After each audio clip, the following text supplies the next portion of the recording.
Thank you for coming here tonight.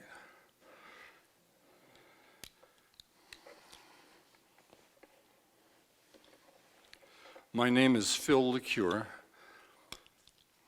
and I was reminiscing the other day that this will be the 10th time in my 50-some years at the college that I will be, and actually am standing here to address the St. John's community. Some of the veterans in the audience might be thinking, well, maybe 9 times was already enough. But in any case, here we all are, and thank you for coming. The concept, or the title of this presentation is The Concept of Truth in the Book of Exodus. No, let me start over again. Get on the right groove here. The title is The Concept of Truth in the Book of Genesis, and the focus will be mostly on chapter 24, which is the account of finding a wife for Yitzhak.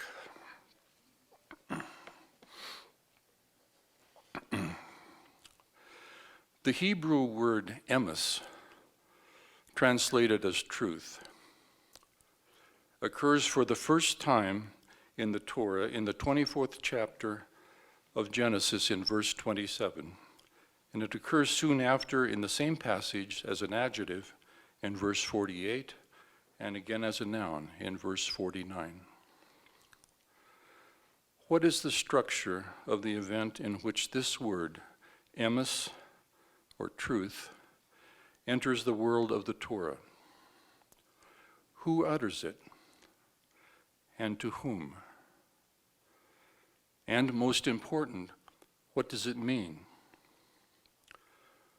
What does its novelty add to the world, and possibly to our own world?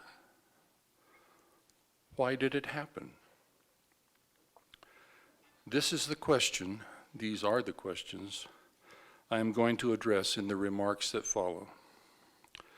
And I will start with the last question. Why did it happen? It happens on the first layer of explanation because Abraham decided it would happen. He had already accomplished 3 of his 4 greatest actions: circumcision, the offering up of Yitzhak on the altar on Mount Moriah, and the burial of Sarah in the cave of Machpelah.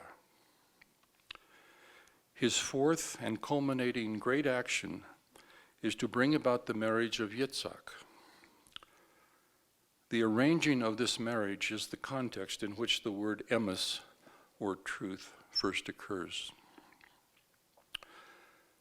Chapter 24 of the book of Genesis begins. Now Abraham was old, well on in years, and Hashem had blessed Abraham in everything. Everything and oldness become thematic by being repeated. We read further. And Abraham said to his servant, the old one of his household, who controlled everything that was his, place your hand under my thigh, i.e., hold my circumcised genital in your hand, and I will have you swear by Hashem. Hashem just means the name. It's one of the 2 or 3 expressions that are used to avoid saying the actual name. I will have you swear by Hashem, God of the heavens and God of the earth, that you will not take a wife for my son from the daughters of the Canaanites among whom I dwell, but only to my land and to my kindred shall you go and take a wife for my son, for Yitzhak. Abraham directs his top servant, his old chief of staff, to go to the land and to the family he himself was instructed to leave behind those many years ago. Later in this chapter, we learn that the exact wording of the oath is El Beis Aviv, to my father's house, to Terach's house. Again, reading further, the servant said to him, Ulai, which means perhaps.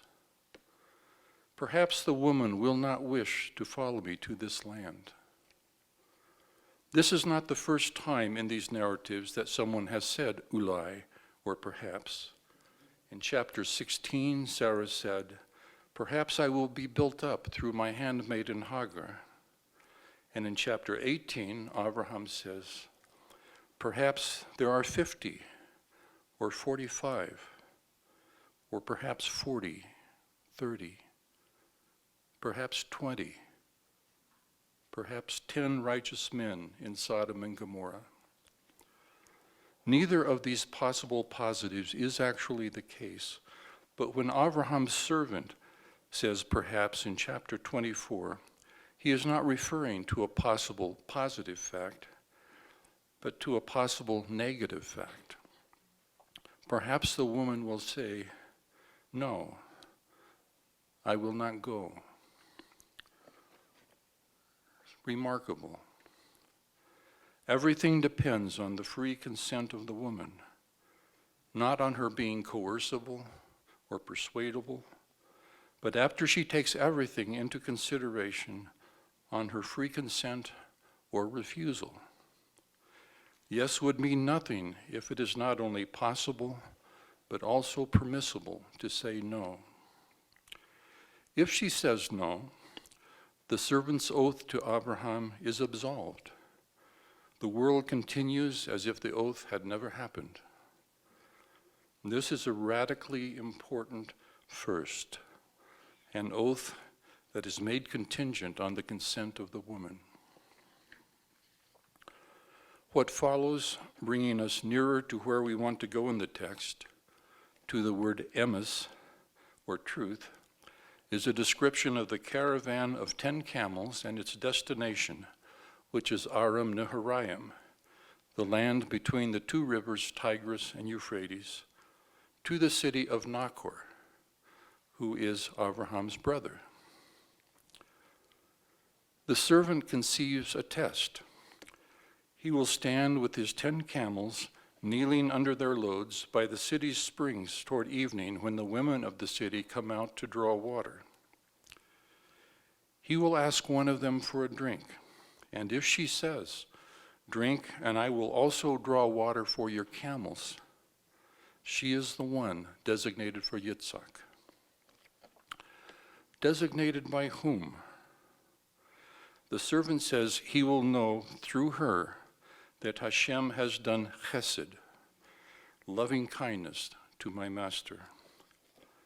This word chesed is not a new word in the text. It is often something that a woman does for a man.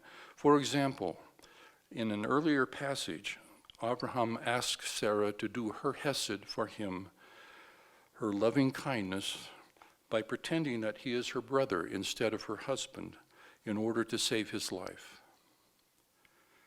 Hesed always has to do with saving or sustaining life.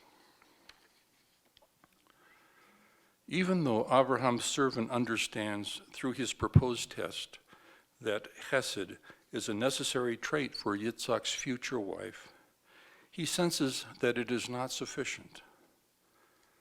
He has not been able to finish thinking his thought when Rivka burst upon the scene.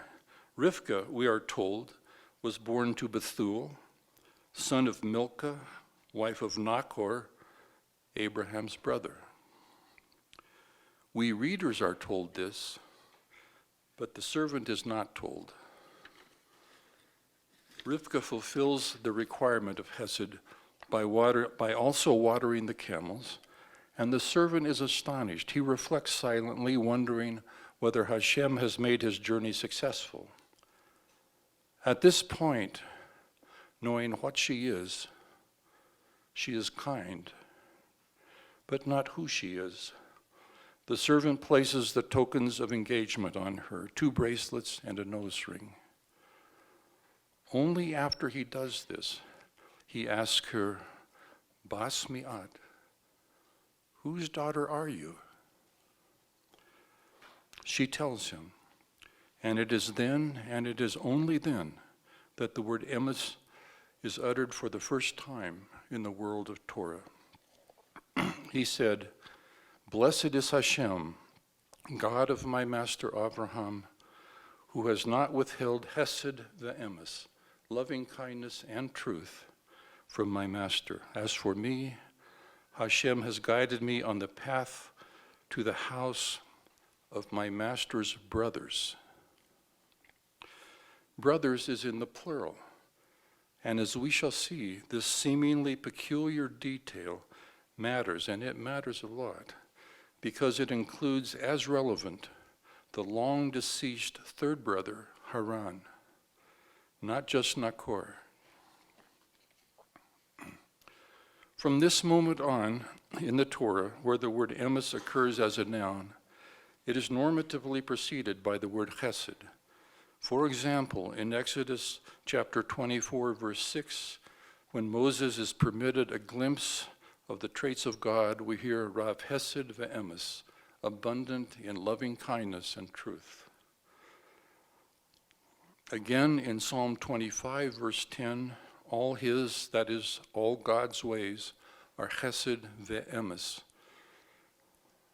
Truth requires as its prerequisite loving kindness, but loving kindness is not enough.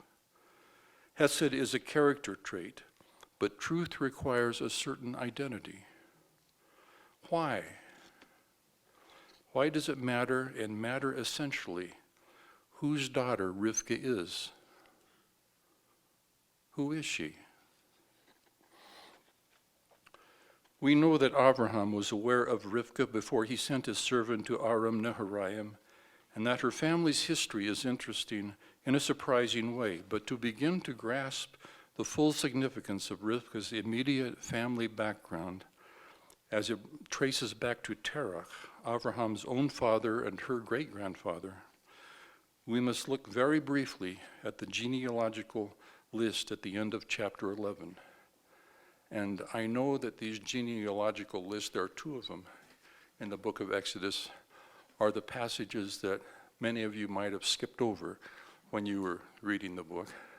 I've actually heard them referred to as flyover passages.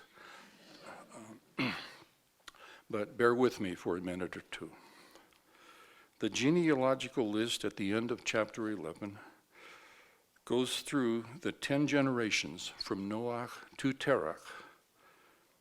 Going through time, this list will tell us something about time. It has a consistent pattern. The pattern is X lived M number of years when he begot Y, and X lived N number of years after begetting Y, and he begot sons and daughters. This exact pattern, iterated 10 times from Noah to Terach, is inexorable and undifferentiated. Inexorable, yes. But we notice that it has been weakened from what it was in the earlier 10 generations, from Adam to Noah. In those first 10 generations, M and N, years until the beginning of the relevant, though not necessarily firstborn son, and the years after are explicitly added together, that is, made into a total. After the finite total of years for each begetter is given, these earlier iterations end with the statement, and he died, vayemos. But in the second genealogical list, the one from Noah to Terach, the numbers M and N are not added together, and the iterations do not conclude with the phrase, and he died. No totalization. Pace, Emmanuel Levinas. No totalization. And death, though of course it happens in each generation, is no longer quite as final, quite as conclusive. These changes mean that the sequence leading from Noah to Terach, time, while still countable, is no longer essentially arithmetical, no longer mathematizable. In contemporary phraseology, this would amount to saying that functions of time, for example, the lifespan of one's deceased parent, are not integrable. Something just as real as objectively measurable time, not yet articulated, is acknowledged by this patterned reticence throughout the list. Parenthetically, functions are not integrable when they become indeterminate or when they diverge toward infinity. That the death, the physical terminus of each individual, is not mentioned in this second genealogical list means that the unit of life, though still a nameable individual self, is no longer a finitely delimited self, and thus no longer completely autonomous. Another way of saying this is that we affect each other in deep and decisive ways. This is new, uncharted territory. This weakening of inexorable time, which is what we now know as the second law of thermodynamics, which is the basis of modern physics. This weakening of inexorable time also shows itself in a comparison of the 10th generation, Noah's, with the 20th, Terach's. Both have 3 named sons instead of the normative 1. Noah's sons are listed as Shem, Ham, and Japheth. We later learn that Japheth is the oldest, Hagadol. Ham is the youngest, Hakatan. The arrow of time points both ways in this list, forward toward the future, from Shem to Ham, and backward from Japheth to the other 2. In the list of Terach's sons, Avram, Nachor, and Haran, there is no indication of a direction. We simply do not know. Later, we learn that Haran and Avram had different mothers. All 3 were born in the same year, in Terach's 70th year. They are not ordered in time, even in a contradictory way. They are simultaneous. It is in Terach's family that undifferentiated monolithic time, already weakened to the breaking point, is shattered. Inexorable time, or as we would now say time-space, is disassembled. Pieces will remain related to objective time, like the facets of cubism are related to space.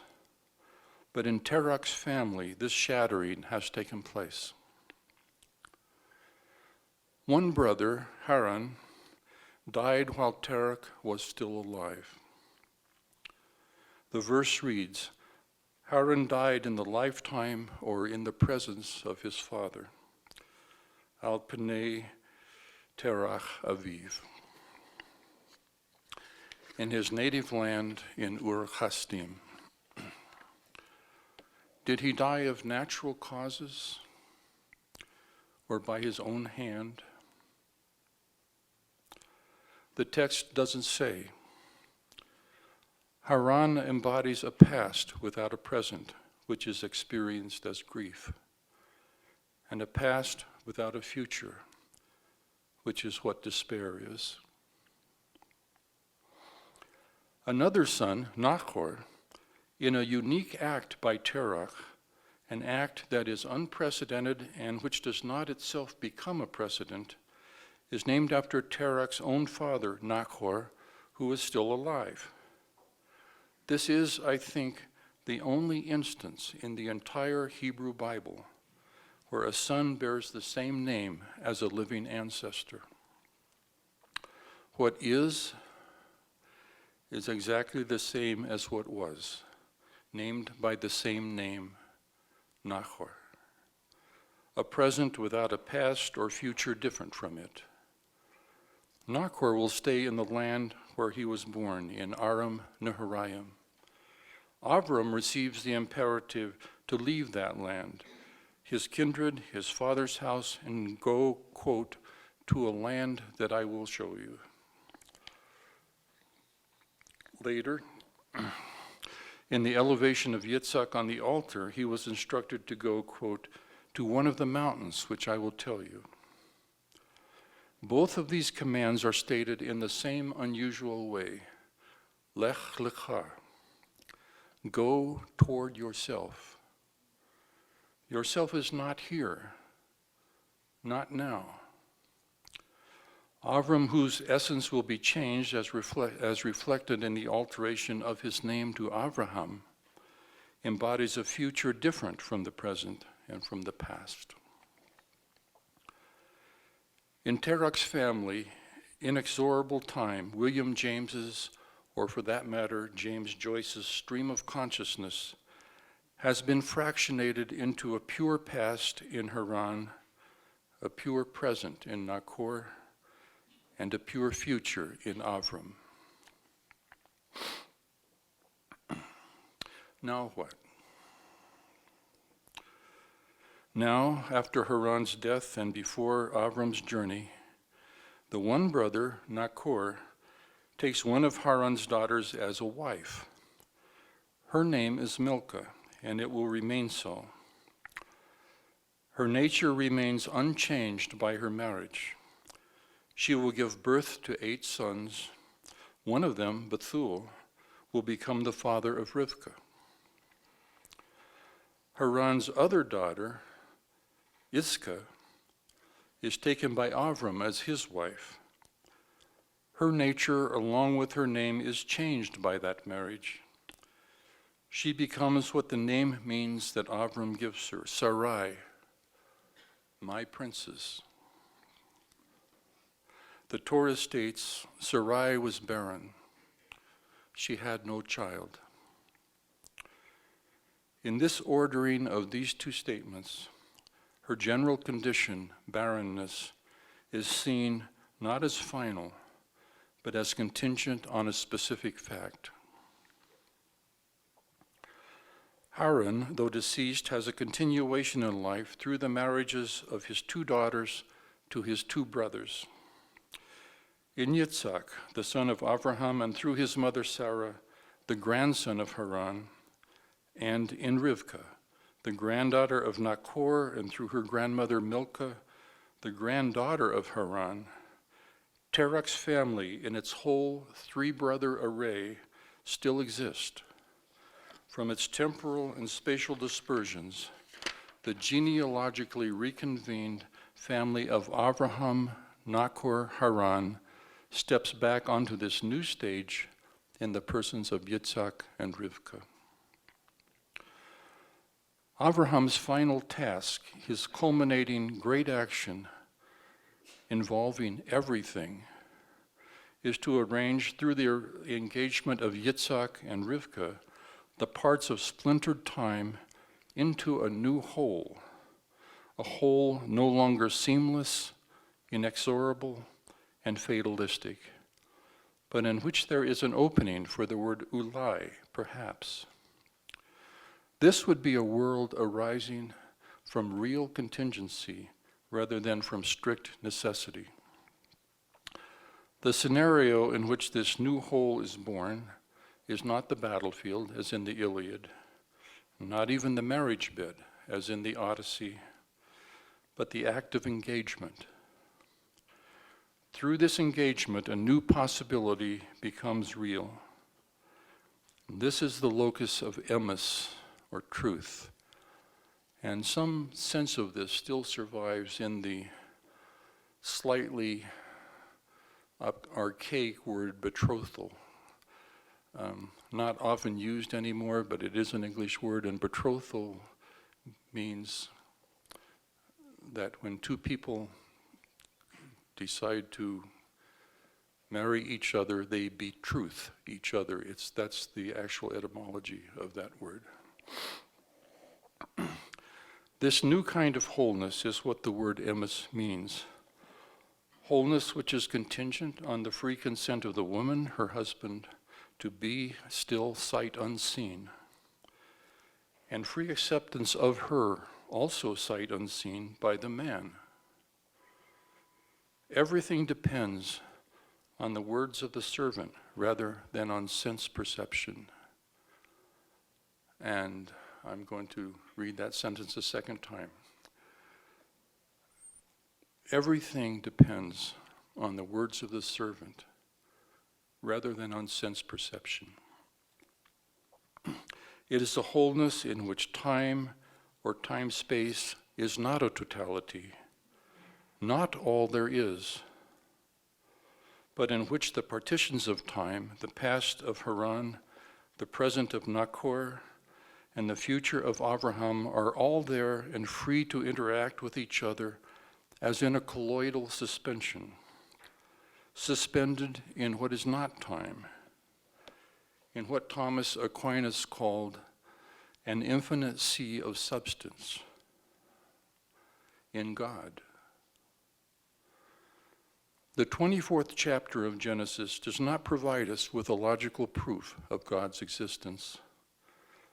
It shows us a way of discovering what God's existence means.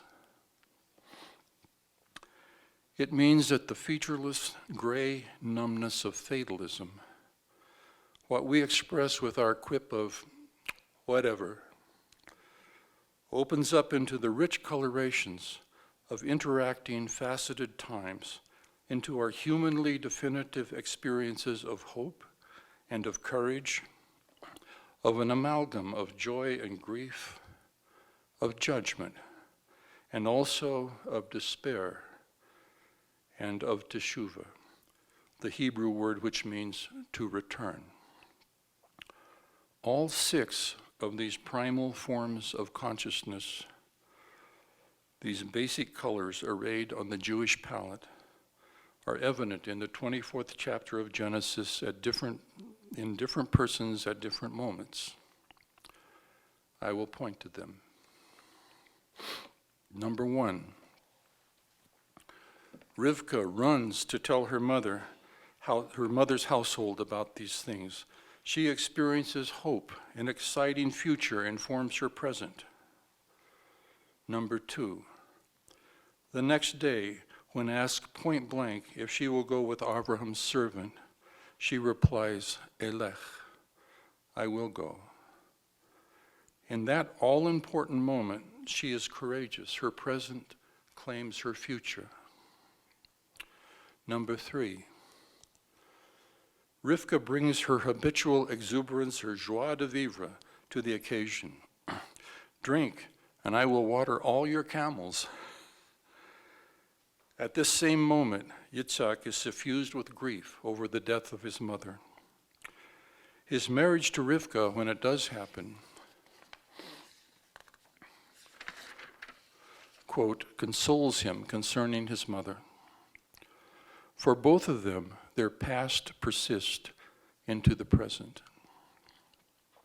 Number 4, in another facet of the event recounted in chapter 24, Rivka must and does form a judgment about the testimony of Abraham's servant, being keenly aware of the discrepancy between what actually happened at the well, which she, of course, experienced firsthand, and then ran to tell her unnamed mother, and the altered, that is, resequenced account of it, that she hears the servant tell her brother Laban and her father Bethuel.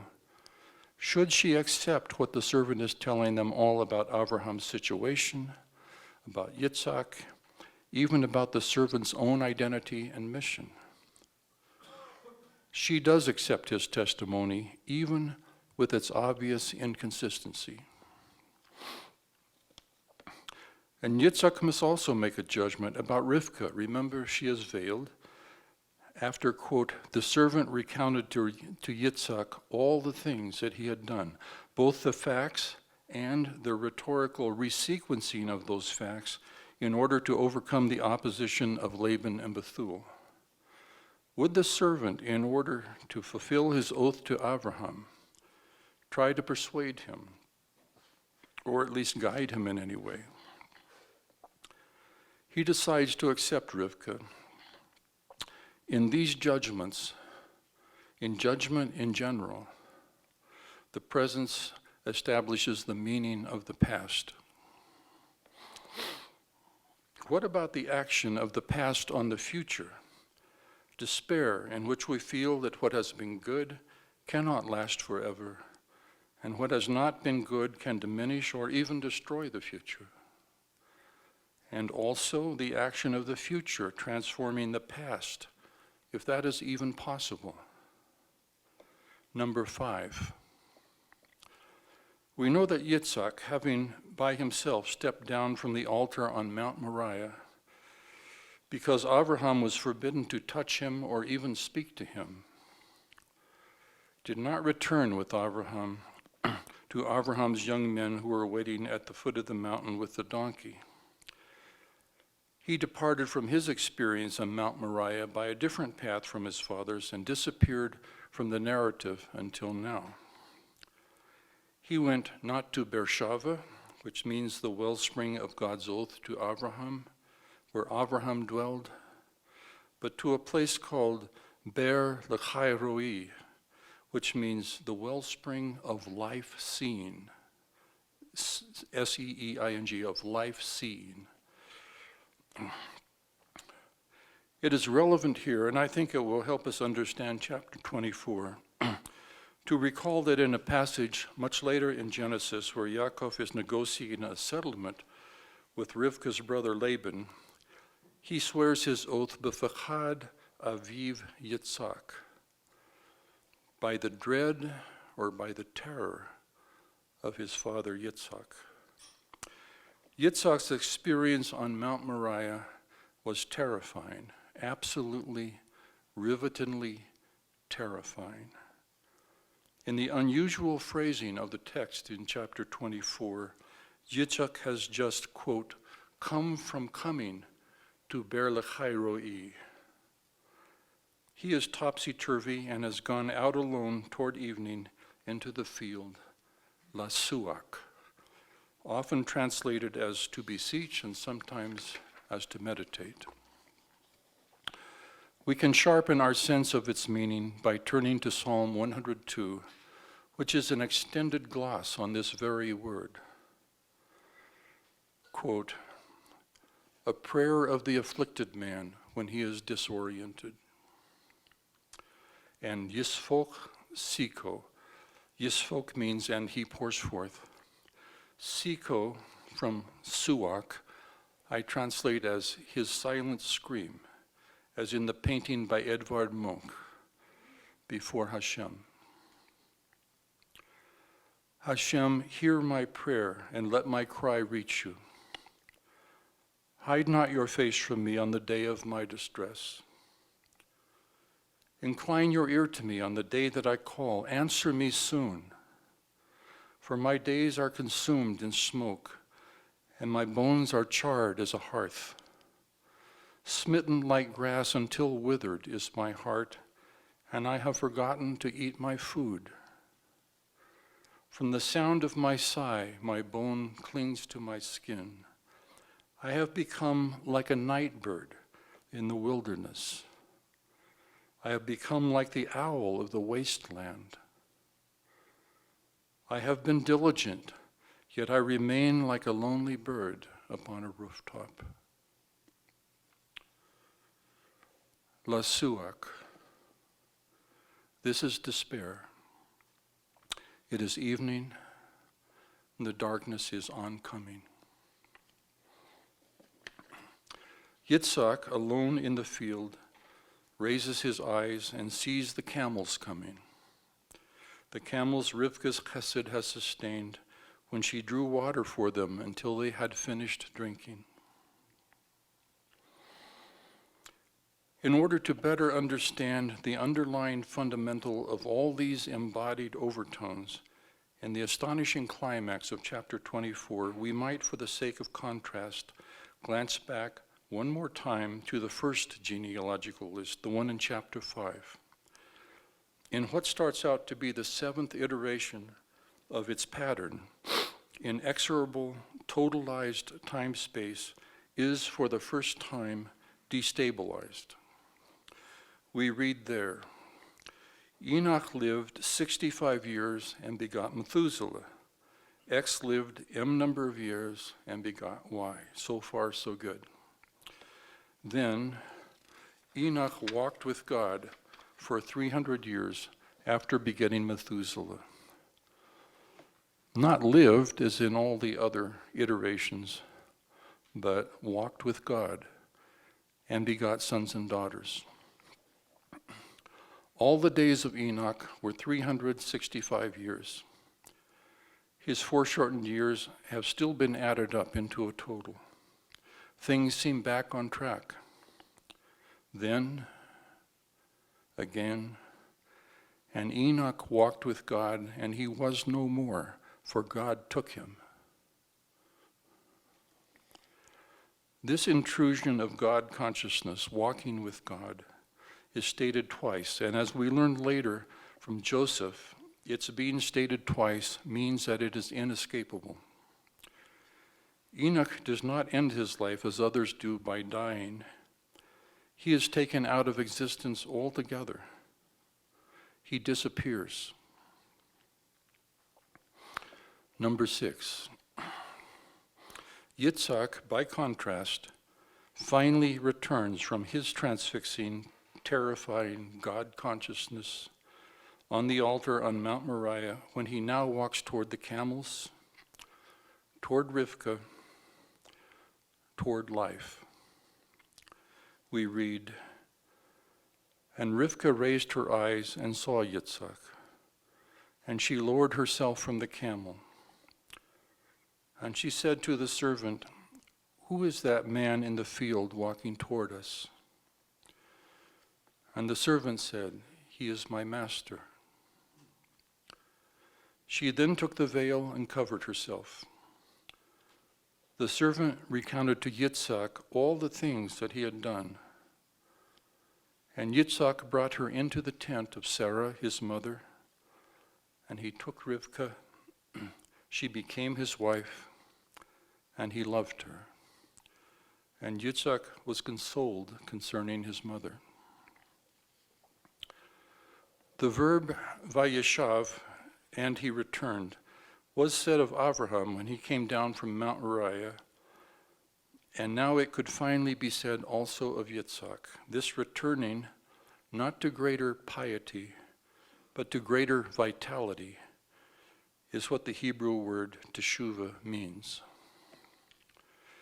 In the engagement and marriage of Yitzhak and Rivka, Abraham's last and greatest action has been consummated, without himself or Nachor or Haran being on stage.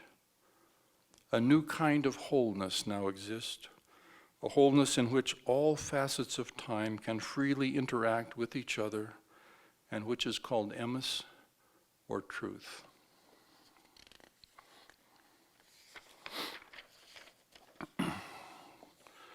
Soon thereafter in the Torah text, though some 38 years later in its chronology, Abraham, old and content, vayigva vayemas, expired and died. Expired refers to his physiology. Perhaps died refers to the full realization of his original conceptual imperative, lech lecha, go toward yourself. His age is stated as a total, although in reverse order from normal Hebrew, 100 years and 70 years and 5 years. Abraham is not taken to God, as Enoch was, as we might now say to heaven. He is gathered to his people, not to his ancestors, or to his kindred, or to his family, but to his people. Who are these people of Abraham? Who indeed? They might be ourselves if we try to learn our own humanity from Rivka and from Yitzhak. In this sense, they are those who allow non-delusional hope, knowing that life is larger than we imagine it. Those who at critical moments are courageous rather than timorous. Those who care for the dead by continuing to learn from them rather than forgetting them, and who care for the living by sustaining them rather than ignoring them. Those who in their judgments distinguish what matters more from what matters less. Those who endure the silent pain of despair rather than seeking distraction or oblivion. Those who return from trauma back into life. Such dwellers in this new kind of wholeness called emes, or contingent truth, are the people of Avraham. Ordinary people being excellent.